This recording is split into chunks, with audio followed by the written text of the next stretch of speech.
South ఇండియాలోనే అతి తక్కువ ధరలకి రత్నాలనందించే ఏకైక సంస్థ 6JVR. నమస్కారం గురుగారు. వాగర్థవివ సంపృక్తౌ వాగర్థ ప్రతిపత్తయే జగతః పితరౌ వందే పార్వతీ పరమేశ్వరౌ. సదాశివసమారంభాం శంకరాచార్య మధ్యమాం అస్మదాచార్య పర్యంతం వందే గురుపరంపరాం. ఆదిత్యాయ చ సోమాయ మంగళాయ బుధాయ చ గురుశుక్ర శనిభ్యశ్చ రాహవే కేతవే నమః.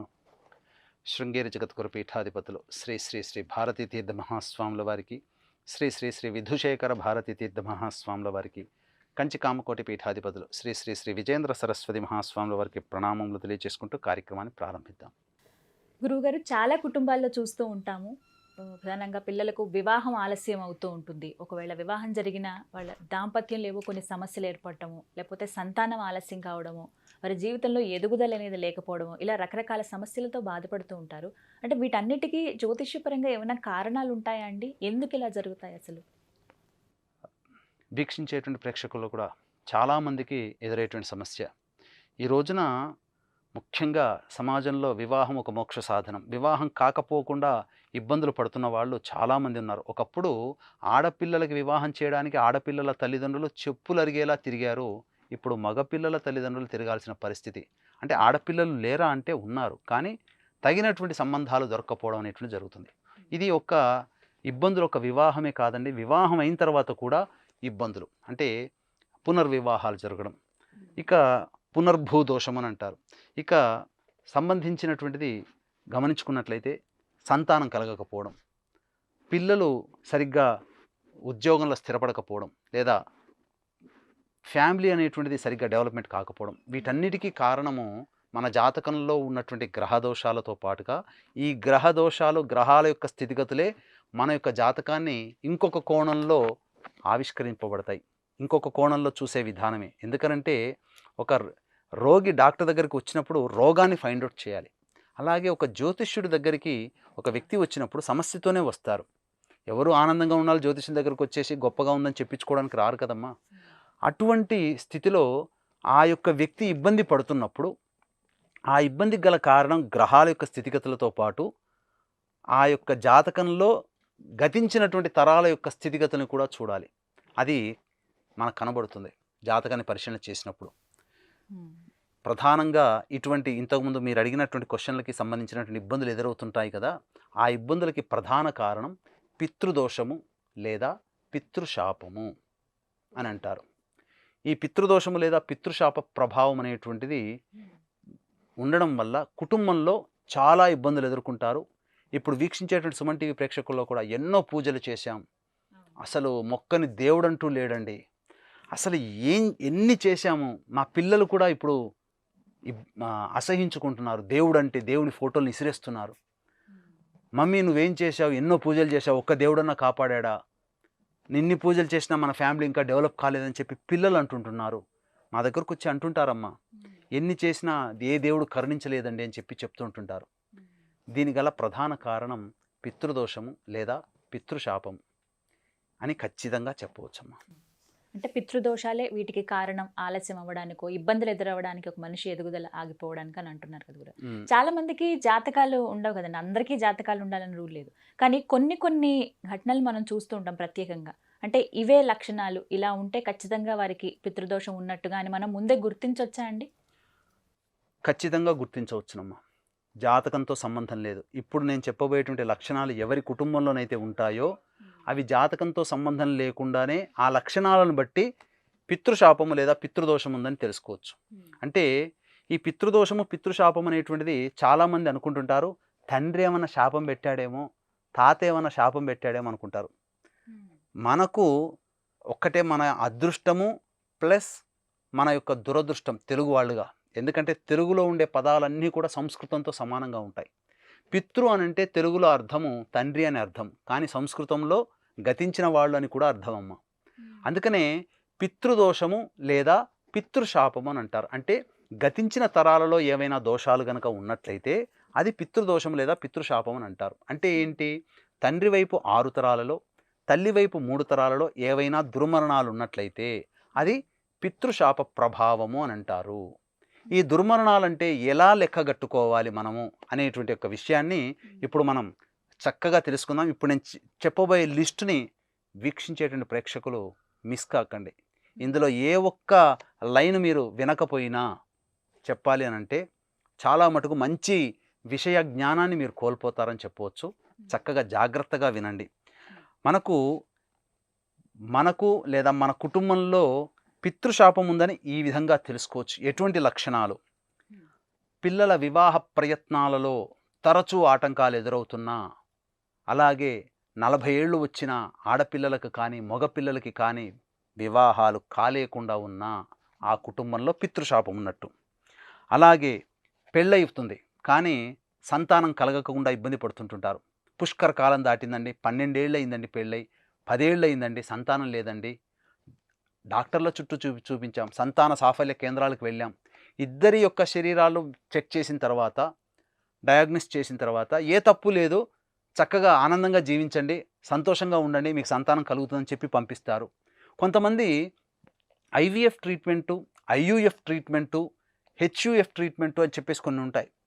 ఇటువంటి ట్రీట్మెంట్లు తీసుకున్న 2-3 అటెంప్ట్లు చేసిన తర్వాత కూడా సంతానం కలగని వాళ్ళు ఉన్నారు. ఇప్పుడు మనకు బయట చెప్పేటువంటి సక్సెస్ స్టోరీలే, కానీ there is a lot of failures behind the success. ఒక సక్సెస్ వచ్చిందంటే ఎన్నో ఫెయిల్యూర్స్. కాబట్టి సంతాన సాఫల్య కేంద్రాల్లో ఎన్నో ఫెయిల్యూర్ అయిన తర్వాత సక్సెస్ కొంత వస్తుంది. అది సంతానం కలగకపోయినా పితృశాప ప్రభావమే. వివాహం అవుతుంది, దాంపత్యం సరిగ్గా ఉండదు, 1వ వివాహం. ఇప్పుడు ఎలా ఉంటుందనంటే చెప్పడానికి చాలా బాధాకరంగా ఉంది. అంటే ఒక మార్నింగ్ షో చూసి ఈవినింగ్ షోకి బయటకు వచ్చినట్టుగా ఉంది. పెళ్ళవుతుంది, నెలల్లోనే విడాకులు. అంటే ఈ సమాజంలో 1వ వివాహము, 2వ వివాహము, నేను 4వ వివాహం కోసం కూడా ఇబ్బంది పడేటువంటి వ్యక్తుల్ని నేను చూశాను, అబ్బాయిల్లో అమ్మాయిల్లో. 1 వివాహం డైవర్స్ అవ్వడమే చాలా బాధ, తర్వాత 2వదికి దానికే సరిపుచ్చుకోవాలి. కానీ 2, 3, 4 వివాహం అయి కూడా 5వ వివాహం, 4వ వివాహాల కోసం ఎదురు చూసే వాళ్ళు కూడా ఉన్నారు. ఇటువంటివి సంఘటనలు మీ కుటుంబంలో జరిగినా మీ ఇంట్లో పితృశాపం ఉన్నట్టే లెక్క. మీ కుటుంబంపై తరచూ చెడు దృష్టి తగిలినా, లేదా చేతబడులు చేశారు, ప్రయోగాలు చేశారని చెప్పి మీరు భావించిన, ఎందుకనంటే కుటుంబంలో సరైనటువంటి స్థితి ఉండదు, అటువంటిది ఉన్నా ఖచ్చితంగా పితృశాప ప్రభావం ఉన్నట్టే లెక్క. పితృశాప ప్రభావం ఉన్నటువంటి వాటికి తొందరగా ఈ చెడు దృష్టి అనేటువంటిది తగులుతుంది. తర్వాత షుగర్ ఎక్కువగా అయిపోయి అవయవాలు చెడిపోయినా, లేదా షుగర్, లివర్, కిడ్నీ సంబంధమై క్యాన్సర్ సంబంధమైనటువంటి రోగాలతో బాధపడుతున్నా, తరచూ అనారోగ్య సమస్యలు వస్తున్నా, ఇది పితృశాప ప్రభావం ఉంటేనే ఆ విధంగా జరుగుతాయి. కుటుంబ సభ్యులు తరచూ యాక్సిడెంట్లకు గురవుతున్నా, బాగానే ఉంటుంది, మంచి డ్రైవర్ అండి మా అబ్బాయి, మా వారు చాలా చేస్తారు, కానీ ఎందుకో ఈ మధ్య ఎక్కువగా దెబ్బలు తాకించుకుంటున్నారు అని అంటుంటారు. ఆ విధంగా ఉన్న పితృశాప ప్రభావం ఉన్నట్టే లెక్క. ఇక్కడ ఒక విషయం చెప్తున్నానండి, వీక్షించేటువంటి ప్రేక్షకుల్లో ఆడపిల్లలు ఏమాత్రం కూడా చిన్నబుచ్చుకోకండి. ఇది ఈ మాట శాస్త్రంలోనే ఉంది. ఆడపిల్లలే ఉండి పురుష సంతానం లేకపోయినా అది పితృశాపమే. అందుకే ఎవరైనా నొచ్చుకుంటే క్షమించండి, ఆడపిల్లలు ఉండడం తప్పు కాదండి. ఎందుకనంటే శాస్త్ర ప్రకారం ఆడపిల్లలు కలిగిన తర్వాత ఎవరో ఒక అయ్య చేతిలో ఏదో ఒక గోత్రానికి మనం వివాహం చేసి పంపించాల్సిందే. మీ ఇంట్లో ఆడపిల్లల తర్వాత మగ సంతానం ఉంటే మీ ఇంటిని కొనసాగిస్తారు, అంటే మళ్ళీ భవిష్యత్తు ఉంటుంది మీ కుటుంబంలో తర్వాత అని. ఆడపిల్లలు ఉండడం తప్పని నేను చెప్పట్లేదు, ఆడపిల్లలే ఉండి పురుష సంతానం లేకపోయినా అది పితృశాప ప్రభావం ఉంటేనే. చాలామంది ఇప్పుడు ఉన్నటువంటి కుటుంబాల్లో ఆడపిల్లలు 2-3 ఆడపిల్లలు ఉంటారు, పురుష సంతానం ఉండదు, ఖచ్చితంగా పితృశాప ప్రభావం ఉంటుంది. ఎందుకంటే పితృదేవతల యొక్క ఆగ్రహం కలిగినప్పుడు పురుష సంతానం కలగదు. ఇది ఒకటి. ఇక మీ కుటుంబంలోని పిల్లలు కులాంతర వివాహాలు, మతాంతర వివాహాలు జరిగినా అది పితృశాప ప్రభావమే ఖచ్చితముగా. ఆ యొక్క కుటుంబంలో కులాంతర ఇంటర్ క్యాస్ట్ మ్యారేజ్లు అయ్యాయండి, ఇంటర్ రిలీజియన్ మ్యారేజ్లు అయ్యాయండి అని అంటుంటారు కదా మా కుటుంబంలో, ఖచ్చితంగా అది పితృశాప ప్రభావం ఉన్నట్టే లెక్క. లేకపోతే ఒకే వర్ణ వ్యవస్థల్లో పితృదేవతల అనుగ్రహం ఉంటే ఒకే కులంలో ఉన్న వాళ్ళకి వివాహాలు జరుగుతాయి. ఇది గుర్తుపెట్టుకోండి. ఇక కుటుంబంలోని వ్యక్తులు మద్యం, మత్తు పదార్థాలు వంటి వాటికి, జూదం లాంటి వ్యసనాలకి గురైన పిల్లలు బెట్టింగ్లకని చెప్పి డబ్బులు తగిలేస్తుంటారు. భర్త ఒక కుటుంబంలో ఒక 1000 రూపాయలు సంపాదించారనుకోండి, ఎటువంటి దురలవాట్లు లేకపోతే ఆ ఇంటికి 1000 రూపాయలు ఇంట్లో చేరుతాయి. దురలవాట్లు, మద్యం తాగే అలవాట్లు, చీట్ల పేకాలు ఆగే అలవాట్లు ఉన్నాయనుకోండి, ఆ 1000 రూపాయల్లో 500 పోతాయి, 500 ఇంటికొస్తాయి. అంటే కుటుంబంలో ఎదుగుదల ఉండదు కదా. ఇటువంటి దుర్వ్యసనాలకి బలైనటువంటి వ్యక్తులు మీ కుటుంబంలో ఉన్నా అది పితృశాప ప్రభావమే. మతిస్థిమితం లేని సంతానం కలిగిన, శారీరక లోపాలతో సంతానం ఉన్నా అది పితృశాప ప్రభావమే. పితృదేవతల యొక్క ఆగ్రహం కలిగినప్పుడు శారీరక లోపాలతో, మానసికమైనటువంటి వైకల్యములతో సంతానం కలుగుతుంది. అప్పుడు దాన్ని చూస్తూ మనం జీవితాంతం ఇబ్బంది పడాల్సినటువంటి వస్తుంది. ఆ దుఃఖానికి గల కారణం పితృశాపము లేదా పితృదోషము అనేటువంటిది ఉన్నట్టు లెక్క. ఇక కొన్ని సంఘటనలు ఎప్పుడూ కాదండి, తరచుగా వారంలో 4-5 సార్లు ఇంట్లో పాలు పెడుతుంటాం. ఆ పాలు వెచ్చబెడుతుంటాం, మనం వెనక్కి వెళ్ళిపోతాం, పొంగి పొల్లిపోతుంటాం, అయ్యో అయ్యో అనుకుంటుంటాం. ఇట్లా తరచూ పాలు పొంగిపోతున్నా, ఒకసారి కాదు 2 సార్లు కాదండి, తరచుగా పాలు పొంగిపోతున్నా, అలాగే ఇంటిలోని గోడలకి పగుళ్ళు ఏర్పడినా. చాలామంది అనుకుంటారు పగుళ్ళు అనేటువంటివి సైంటిఫిక్గా వస్తాయి కదా, పగుళ్ళకి పితృదేవతలకి సంబంధం ఏంటి అని అంటారు. అంటే ఇక్కడ శాస్త్ర విజ్ఞానము మనం ప్రశ్న వేసేంత, మనం చదువుకున్నాం కానీ మన చదువు బండ చదువు, తినడానికి సంపాదించడానికి పనికొస్తుంది కానీ విజ్ఞానానికి కాదు. కాబట్టి ఈ చదువుగానే ఉండండి. ఇంట్లో బ్రేక్స్ అనేటువంటివి జరిగి తరచూ క్రాక్స్ ఏర్పడి అందులోంచి నీళ్లు కారుతూ ఉన్నా, అలాగే పైపుల నుంచి నల్లాల నుంచి ఎంత కొత్త పైపుల నల్లాలు పెట్టినా మళ్ళీ చుక్కగా ధారగా నీళ్లు లీకేజ్ అవుతున్నా ఆ ఇంట్లో పితృశాపం ఉన్నట్టు లెక్క. కుటుంబ సభ్యుల మధ్య సఖ్యత లేకపోవడం, సోదర సోదరీమణుల విభేదాలు ఏర్పడడం. ఓ కుటుంబంలో 4 ఉంటారండి ఉదాహరణకి, 4కి ఎవరికి వారే యమునా తీరే అన్నట్టుంటారు. ఎవరి మాట ఎవరు పట్టించుకోవడం పక్కకు పెట్టండి, పట్టించుకుంటే సఖ్యత ఉన్నట్టు, కానీ వినరు. అందరిది తలా ఒక దారి. ఎగ్జాంపుల్ చెప్తాను, తిరుపతికి పోదామని అంటారు, అనుకుని డిసైడ్ అవుతారు ఫ్యామిలీ. భర్త ఏమో ఫ్లైట్లో పోదామంటాడు, భార్య ఏమో ట్రైన్లో పోదామంటారు, అమ్మ ఏమో కారులో పోదామని అంటాడు, అబ్బాయి ఏమో బస్సులో పోదామని అంటాడు. అంటే ఒకే డెస్టినేషన్కి 4 ఉన్న కుటుంబంలో 4 రకాలైనటువంటి దారులు చెప్తారు. ఈ జంజాటం ఉండి చివరికి ఎవరో ఒకరికి, అంటే ఘర్షణ జరిగిన తరువాత, అంటే ఘర్షణ అంటే కొట్టుకోవడం కాదు, సఖ్యత లేకపోవడం వల్ల ఘర్షణ జరిగి లాస్ట్కి ఎవరో ఒకరికి ఒపీనియన్కి వెళ్తారు. ఇట్లా ఉన్న సోదర సోదరీమణుల మధ్య విభేదాలు ఉన్నా ఇది పితృశాప ప్రభావం. చేస్తున్నటువంటి వృత్తి వ్యాపారాలు, ఉద్యోగాల్లో భారీ నష్టాలు, బాగా కోట్లు సంపాదిస్తారు, బిట్ కాయిన్స్ అనో, స్టాక్ మార్కెట్లను, లేకపోతే ఏదో ఒక ఫ్రెండ్ చెప్పాడు కానీ చెప్పి ఒక వ్యాపారంలో ఇచ్చేస్తారు డబ్బులు, లేదా అప్పుకి డబ్బులు ఇచ్చేసేస్తారు, తిరిగి రాబట్టుకోలేం. ఇటువంటివి జరిగినా పితృశాప ప్రభావం ఉన్నట్టు లెక్క. అంటే సంపాదించినంత ఒక్క దెబ్బతో మటాష్ మొత్తం కరిగిపోతుంది. దాంపత్య విభేదాలు కలిగి తరచూ డైవోర్స్ తీసుకుంటున్నా, ఇంతకుముందే చెప్పాం. చేతిలోని ఆహారం తరచూ నేలపాలవుతున్నా అది కూడా పితృశాప ప్రభావమే. ఇంట్లో చీమలు, బొద్దింకల బెడద ఎక్కువగా ఉన్నా, కొన్ని కుటుంబాల్లో అతిగా చీమలు ఉంటుంటాయి, అతిగా బొద్దింకలు తిరుగుతుంటాయి. హిట్టు ప్లస్లు, హిట్టు పవర్ ప్లస్లు, ఇట్లా ఎన్ని కొత్త వెరైటీస్ వచ్చి పెట్టినా మళ్ళీ ఎక్కువగా చేరుతూనే ఉంటాయి. చూడండి, బొద్దింకలు చిన్న జిల్ల పురుగులు అంటుంటారు, అవి ఎక్కువగా తిరుగుతున్నా అది పితృశాప ప్రభావం ఉన్న వాళ్ళ కుటుంబంలో తిరుగుతాయి. చనిపోయిన వారు తరచూ కల్లోకి వస్తున్నా, పాములు, సముద్రాలు, నదులు తరచూ కళ్ళలోకి వస్తున్నా, పాము కరిచినట్టు కళ్ళలోకి వస్తున్నా, సముద్రంలో సుడిగుండంలో మునిగిపోయినట్టు కళ్ళలోకి వస్తున్నా అది పితృశాప ప్రభావమే. ఇల్లు కూలిపోయినట్టు, ఇతరులతో గొడవపడినట్లు, అడవులు పర్వతాల్లో దారి తెలియకుండా వెళుతున్నట్టుగా, అలాగే ఒక విధవరాలు కొడుకుని భుజాన వేసుకుని రోదిస్తూ వెళుతున్నా, అలాగే స్టేషన్లో, డిపార్ట్మెంట్ వాళ్ళకి సంబంధించిన స్టేషన్లో బంధింపబడినట్టు కల వచ్చిన పితృశాప ప్రభావమే. మీతో పాటు వివాహమైన కుటుంబాల్లో అందరూ చకచకా ఎదిగిపోతుంటుంటారు, కానీ మీ కుటుంబం మాత్రం మీరు అనుకున్నంత డెవలప్మెంట్ లేకపోయినా అది పితృశాప ప్రభావమే. ఇక గోహత్య, స్త్రీహత్య, నాగుపాములని, పిల్లిని చంపినా మీకు, మీ కుటుంబ సభ్యులకి పితృశాప ప్రభావం ఉన్నట్టే లెక్క.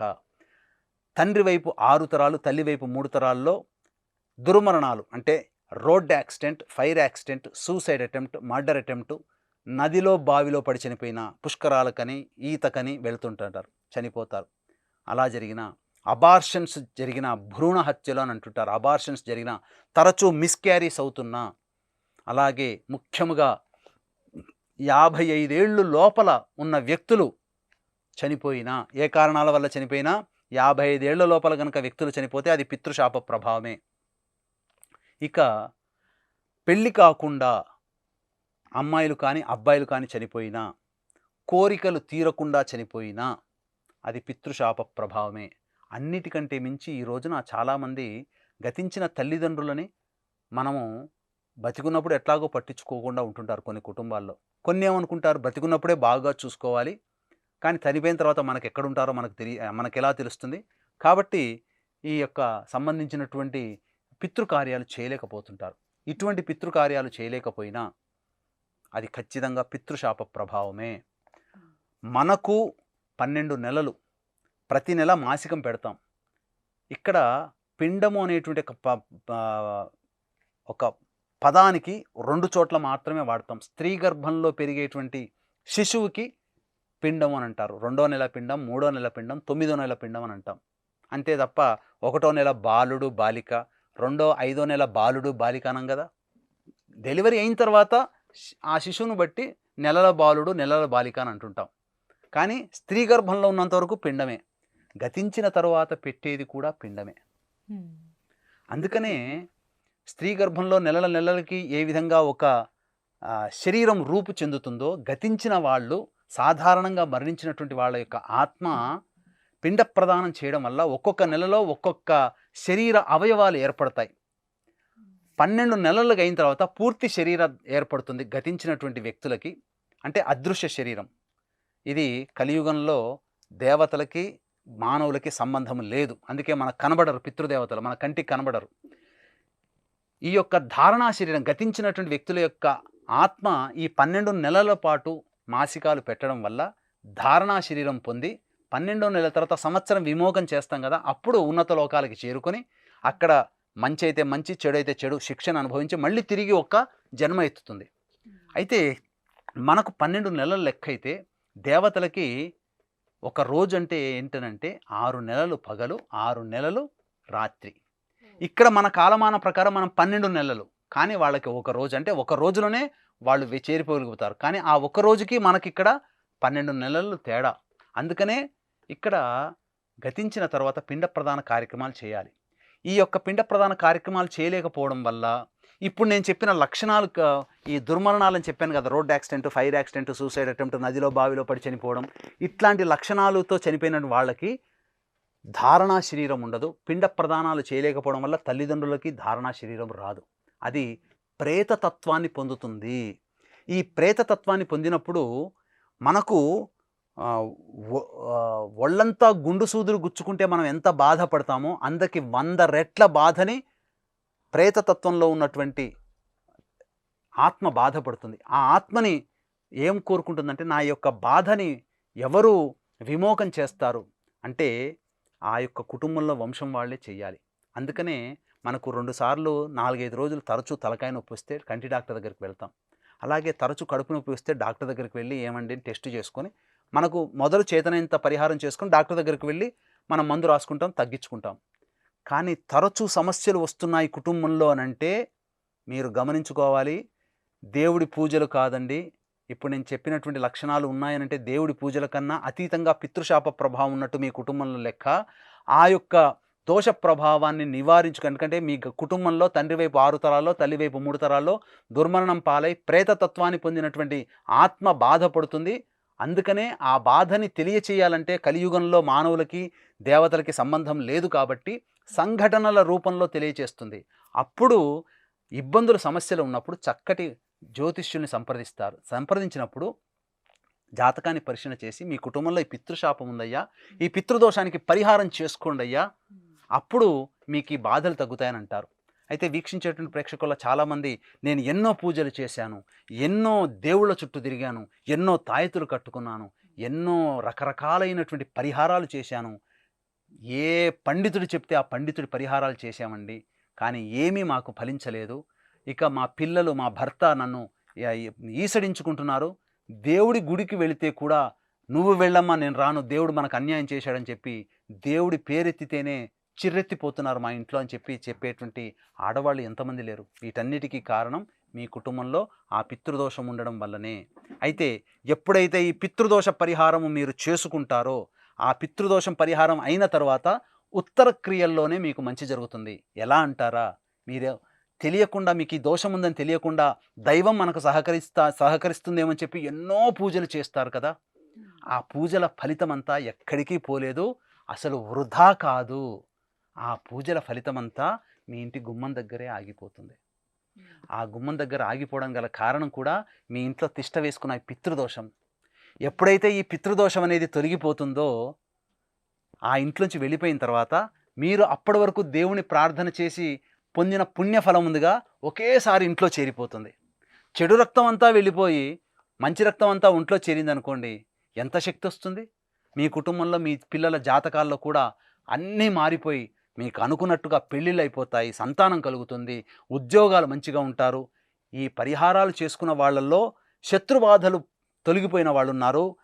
వేరే చోట ఎక్కడో ట్రాన్స్ఫర్ అయిపోయి ఇబ్బందులు పడుతున్న వాళ్ళు తిరిగి మళ్ళీ హోమ్ లొకేషన్కి వచ్చిన వాళ్ళు ఉన్నారు, పెళ్ళిళ్ళు అయిన వాళ్ళు ఉన్నారు. ఈ పితృదోషం తొలగిపోగానే చక్కటి సంతానం కలిగిన వాళ్ళు ఉన్నారు. ఎన్ని ఐవీఎఫ్ ట్రీట్మెంట్లు కూడా పనికి రాలేదు, అసలు ఏ సంతానం లేక ఇబ్బంది పడుతున్న వాళ్ళు ఉన్న వాళ్ళు కూడా సంతానం కలిగిన వాళ్ళు ఉన్నారు. మంచి జీవితంలో అన్నిటికంటే ముఖ్యంగా ఈ పితృదోష పరిహారం జరిపించుకున్న తర్వాత అందరూ చెప్పినటువంటి మాట ఏమిటంటే ప్రశాంతత. మనిషికి గుర్తుపెట్టుకోండి, వీక్షించేటువంటి సుమన్ టీవీ ప్రేక్షకులు కూడా, మనిషి ఎప్పుడైతే ప్రశాంతంగా ఉంటాడో సమస్యలు లేనట్టు లెక్క. ఇప్పుడు మనం సమస్యలు ఏదో ఒక సమస్యతో ఉంటుంటాం కదా, ఆ సమస్య ఉన్నప్పుడు మన మనస్సు ప్రశాంతంగా ఉంటుందా? ప్రశాంతత వచ్చిందంటే సమస్యలు లేకుండా ఉంటేనే ప్రశాంతత. చక్కగా ప్రేమ ఆప్యాయతలు పెరుగుతాయి. కుటుంబ సభ్యుల్లో తండ్రికి కొడుకుకి మధ్య విభేదాలు ఉంటుంటాయి, తల్లికి కొడుకులకి మధ్య విభేదాలు ఉంటుంటాయి. అసలు ఎందుకు వచ్చిందో, ఒకే మా సంతానమే కదా, మా రక్తమే కదా అనుకుంటుంటారు, ఎందుకు ఇట్లా ఇబ్బందులు పడుతున్నాయని. దీనికి కారణం పితృశాప ప్రభావం ఉన్నప్పుడు కుటుంబంలో శత్రువులుగా ఉంటుంటారు. కాబట్టి అన్ని జాతకపరంగా ఉండేటువంటి యొక్క దోషాలలో అన్నిటికెల్లా ప్రధానమైనటువంటి దోషం ఏంటయ్యానంటే పితృదోషము లేదా పితృశాపము. ఇది మనం ఏమనుకుంటామంటే, మీకు చెప్తాను. ఇక్కడ మానవుడు, ఇక్కడ మనం చూసుకున్నట్టయితే మానవు దైవం పితృలోకం. ఇక్కడ మానవుడు ఇక్కడ కూర్చొని దైవం గురించి ఆరాధన చేస్తాడు. ఏదైనా తన యొక్క జీవితంలో అభివృద్ధి రావాలి, అనుకున్న కోరిక నెరవేరాలని దైవం కోసం ఈ విధంగా ఇక్కడి నుంచి ప్రార్థన చేస్తాడు. మనం అనుకుంటాము మనం దైవం కోసం ప్రార్థన చేస్తున్నాం, మళ్ళీ దైవమే మనకు ఫలితం ఇవ్వాలి అనుకుంటాం. కానీ ఇక్కడ క్రాస్ చెకింగ్ కోసం పితృలోకానికి చేరబడుతుంది. మీరు చేసినటువంటి పూజా ఫలితము ఇవ్వవచ్చా లేదా, ఆ పూజ మీ కుటుంబంలోని వ్యక్తులు దైవ ప్రార్థన చేసి ఉన్నారు, ఈ యొక్క ఫలితాన్ని మీ కుటుంబంలో వ్యక్తులు పొందగలిగే అర్హత ఉందా లేదా అని చెప్పేసి దైవము పితృలోకానికి బట్వాడ చేయబడుతుంది. పితృలోకంలో స్కాన్ అవుతుంది.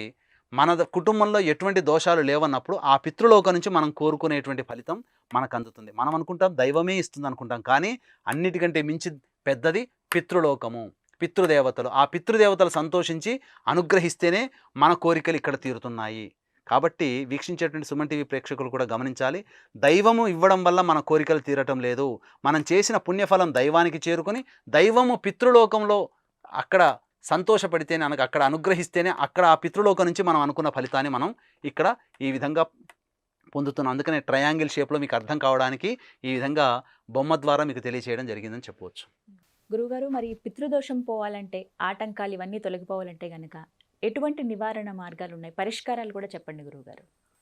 పితృదోషము లేదా పితృశాప నివారణకి పరిహార మార్గాలు ఉన్నాయమ్మా. మొట్టమొదటిది, ఇటువంటి ప్రేతతత్వాన్ని రూపాన్ని పొందినటువంటి వ్యక్తి యొక్క ఆత్మ విమోచనం చెందాలి అంటే ఉన్నత లోకాలకు చేరుకోవాలి. దీనికి మోక్షనారాయణ బలి పూజ అని ఒకటి చేసుకోవాలి. తర్వాత రెండవది త్రిపిండి శ్రాద్ధము. ఈ త్రిపిండి శ్రాద్ధం యొక్క మహిమ చాలా గొప్పది. అల్ట్రా స్కానింగ్ అని అంటారు. మామూలుగా ఎక్స్రే తీస్తే కనబడే లోపం కంటే ఎంఆర్ఐ స్కాన్, సిటీ స్కాన్ చేస్తే ఎట్లయితే లోపల దాగి ఉన్న లోపం కూడా మనకు కనబడుతుందో, ఈ త్రిపిండి శ్రాద్ధ ప్రభావం యొక్క విశిష్టత ఏమిటంటే రెండు ఉన్నాయమ్మా. ఒకటి, గతించినటువంటి ఆత్మ భూలోకంలో కానీ, అంతరిక్షంలో కానీ, ఆకాశంలో కానీ చిక్కుకొని ఉంటుంది. ఈ ముల్లోకాలలో ఎక్కడ చిక్కుకొని ఉన్నా ఆ ఆత్మకి వెంబడే ధారణా శరీరాన్ని ఆపాదింపజేసి తిరిగి ఉన్నత లోకాలకు పంపించేటువంటి విధానమే ఈ త్రిపిండి శ్రాద్ధము. ఇది ప్రధానమైనటువంటిది. అంటే మనకు తరచూ కల్లోకి వస్తున్నారంటే ఈ భూలోకంలోనే ఉన్నట్టు లెక్క. తల్లిదండ్రులు కానీ పితృదేవతలు కానీ చనిపోయిన వాళ్ళు కొడుకులు సంతానం. కాబట్టి ఈ భూలోకంలో చిక్కుకుపోయినటువంటి ఆత్మకి విమోచన కలిగించేది. అంతరిక్షంలో ఉన్నటువంటి ఆత్మ అంటే త్రిశంకు స్వర్గం అన్నట్టు చెప్పుకుంటాం కదా, అది అంతరిక్షం. మనకు కనబడేటువంటి ఆకాశం అంతరిక్షం, అంతకన్నా పైన ఉన్నటువంటిది ఆకాశం. కాబట్టి ఇది ప్రేతతత్వాన్ని పొందినటువంటి ఆత్మని, దుర్మరణం పాలైనటువంటి ప్రేతతత్వాన్ని పొందిన ఆత్మని విమోచనం చేసేది. రెండవది, తండ్రి చనిపోయినా, తల్లి చనిపోయినా, లేదా కొడుకు చనిపోయినా, కూతురు చనిపోయినా పిండ ప్రధాన కార్యక్రమాలు చేయరు. అది చేయలేకపోవడం వల్ల అది కూడా పితృదోషమే. కాబట్టి అటువంటి చేయాలి అని అంటే మళ్ళీ ఒక సంబంధించినటువంటి పరిహారం చేసుకోవాలి. అంటే ఒక అధికారం రావాలి. ఇప్పుడు ఎగ్జాంపుల్ చెప్పాలనంటే డిటెండ్ అవుతాడు, బీటెక్ చేస్తాడు, ఒక 10 సబ్జెక్టులు ఉండిపోతే డిటెండ్ అవుతాడు. మళ్ళీ దాన్ని కంటిన్యూ చేయాలంటే పరీక్ష రాయాలి కదా, ఆ పరీక్ష రాస్తేనే 4th ఇయర్లో కూర్చోగలుగుతాడు బీటెక్లో. అట్లాగే పితృ కార్యక్రమాలు చేయలేకపోతే ఈ త్రిపిండి శ్రాద్ధ ప్రభావం చేయడం వల్ల చెయ్యలేనటువంటి వారికి అధికారం వస్తుంది. ఇది దానివల్ల ఇప్పటి వరకు ఆపేసినటువంటి పితృ కార్యక్రమాలు ఎవరైతే ఉంటారో ఈ త్రిపిండి శ్రాద్ధం చేసుకోవడం వల్ల వాళ్ళకి అధికారం వస్తుంది. ఇక నుంచి వాళ్ళు తల్లిదండ్రులు చనిపోయిన తిథి రోజున పితృ కార్యక్రమాలు చేయవచ్చు. ఇక మూడవది పంచప్రాయశ్చిత్త హోమాలు అని అంటారు. అంటే పంచశాపాలతో మానవుడు ఎక్కువగా సమస్యలతో బాధపడుతున్నాడంటే పంచశాపాలు అని చెప్పవచ్చు. ఒకటి పితృశాపము, స్త్రీ శాపము, గురు శాపము, దైవ శాపము, సర్పశాపము. ఈ 5 శాపాలు ఉన్నప్పుడు మానవుడు అనేక సమస్యలతో ఉంటాడు. కాబట్టి ఈ శాపాల నివృత్తికి పంచప్రాయశ్చిత్త హోమాలు అనేటువంటి చేయడం జరుగుతుంది. మళ్ళీ గతించినటువంటి వాళ్ళకి పితృ కార్యక్రమాల్లో భాగంగా తర్పణాది కార్యక్రమాలు కూడా చేయాలి. అయితే ఈ యొక్క పితృ కార్యక్రమాల యొక్క విశిష్టత, దీని యొక్క ప్రభావము మరియు ఈ యొక్క సమస్యలో అనేక సమస్యలతో బాధపడుతున్నది కారణము ప్రధానంగా పితృశాపం అని తెలుసుకున్నటువంటి కారణం చేత మా ఆధ్వర్యంలో ప్రతి నెల ఈ పితృదోష నివారణ కార్యక్రమాలు అనేటువంటి చేయించడం జరిగింది, చేయిస్తూ ఉన్నాము, భవిష్యత్తులో కూడా చేయిస్తాము. కాబట్టి వీక్షించేటువంటి ప్రేక్షకులు సశాస్త్రీయముగా పితృదోష నివారణ జరిపించుకోవాలనుకున్నప్పుడు సంప్రదించవచ్చు. చక్కగా నివారణ కార్యక్రమాలు అనేటువంటివి చక్కగా శ్రద్ధగా శాస్త్రీయంగా చేయించడం జరుగుతుంది. దీంట్లో ప్రధానంగా 2 విధానాలు ఉన్నాయి. ఒకటి తాంత్రిక విధానము, 2 మంత్ర విధానము. మేము చేయించేటువంటిది మాత్రం మంత్ర విధానమేనమ్మా, తాంత్రిక విధానము చేయించం. ఎందుకంటే దాన్ని ఏదో పిండితో బొమ్మని చేసి దాన్ని 4 మేకులు గుచ్చి శ్మశానంలో చేసే విధానం ఒకటి, అది తాంత్రిక విధానం. కానీ మనం ఎప్పుడు అటువంటి వాటి జోలికి వెళ్ళకూడదు, అది మనకు శ్రేయస్కరం కాదు. ఎందుకంటే దాంట్లో ఏదైనా లోపం జరిగితే చేసిన వాడికి చేయించుకున్న వాడికి దోషము తొలగిపోకపోగా రివర్స్ అనేటువంటిది కలుగుతుంది. తద్వారా ఎక్కువగా మళ్ళీ బాధలు పెరుగుతాయి. కాబట్టి మంత్ర పరిహారం అయితే ఎటువంటి ఇబ్బంది ఉండదు, రాజమార్గం అది. కాబట్టి ఇది ప్రతి నెల దానికి కూడా కొన్ని తిథులు, కొన్ని నక్షత్రాలు ఉంటేనే ఆ కార్యక్రమాలు చేస్తే ఎక్కువ ఫలితం. కాబట్టి ఇవన్నీ చూసుకొని ప్రతి నెల ఒక కార్యక్రమాన్ని, ఈ పితృదోష నివారణ కార్యక్రమాలను ప్రతి నెల చేయించడం జరుగుతుందని చెప్పవచ్చు. మొత్తంగా అసలు పితృదోషం అంటే ఏంటి, ఏ విధంగా ఉంటుంది, ఆ ప్రభావం ఎలా ఉంటుంది, నివారణ మార్గాలు చాలా చక్కగా వివరించారు గురువుగారు. ధన్యవాదాలండి. సర్వం శ్రీ ఉమామహేశ్వర పరబ్రహ్మార్పణమస్తు.